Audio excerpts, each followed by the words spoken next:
wanted to see this. It's the cold start of my 1975 Ford F250 Custom. Like I said, cold start, hasn't been ran all morning. It's about 7:45, and I'm not even gonna hit the gas at all. There it goes.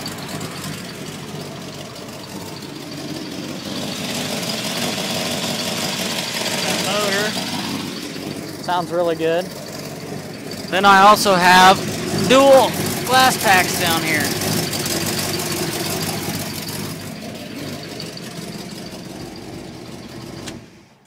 So there it is. There's what you guys have been wanting to see.